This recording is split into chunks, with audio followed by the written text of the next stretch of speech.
Okay, guys, I wanted to show you just kind of our final step here of what we're doing. So we've got our custom leather spur straps that go on a pair of cowboy boots with the spurs. We went ahead and carved these. We painted them with an acrylic paint. And now at this point, we're all pretty much done. Now what we want to do is antique it. And so I want to show you an example of what an antique job kind of looks like. So here's a side-by-side of, you know, this is a natural color here. This is after tooling. And then this here, as I painted it, and then I used this antique paste. And if you look, you can kind of see how that antique paste really kind of gets in all the cracks. It gives this kind of like dark color.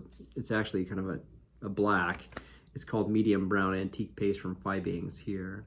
So when you open this up, you can see it's kind of like a mud, kind of like a putty. It's always really hard when I get to this stage to take, you know, hours of work of carving and painting and then smear it with this mud. So we're gonna give it a shot. I'm gonna actually we got two of them, right? One for each boot.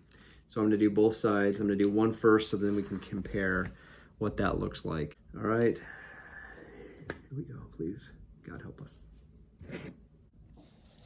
You know, it's also important to notice, or to note here, that the whole time I've been doing this with tooling and painting and everything, I've always kept this back side. This is just a packaging tape that I've kept on there, because what's going to happen is when we use this antique paste here, this stuff is really going to get messy. And so by keeping that tape on there, it's kind of a pain because it'll stick to, you know, my shirt and everything. But by keeping that on there, we're going to be able to keep that backside, you know, nice and clean. So it won't look dirty. I'm going to go ahead and start, and I actually am going to start with my smaller pieces here. These are the other side of the strap. So it goes like this. Underneath here actually. But anyway, so I'm gonna go ahead and start with one of these here first so we can kind of see the difference. And all I use is just some paper towel here.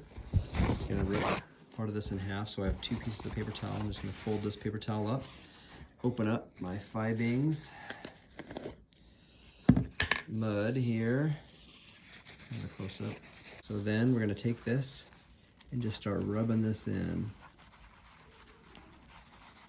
And we kind of want to make sure that fills all the different cracks, okay? Maybe get a little bit more.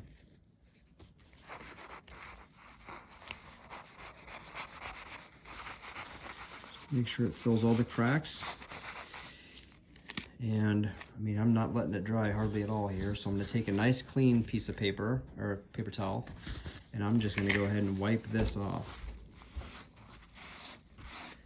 Just like that.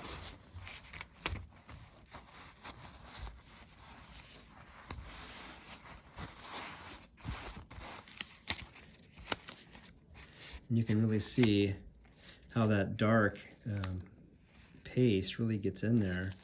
So here's kind of a side-by-side to look at both of these here. Let me move my camera.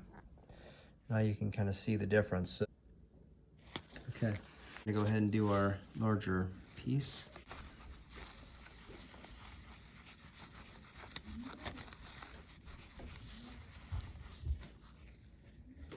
A little more.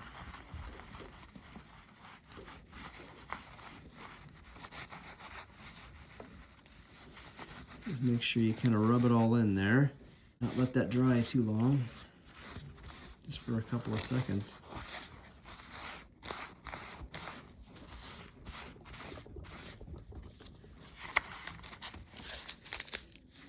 There's our antique. So side by side. And now once you wipe your tan coat over these areas, you can kind of bring some of that black paste off of there. So that's one way to do it too. So it just brings every single cut and crack and punch out.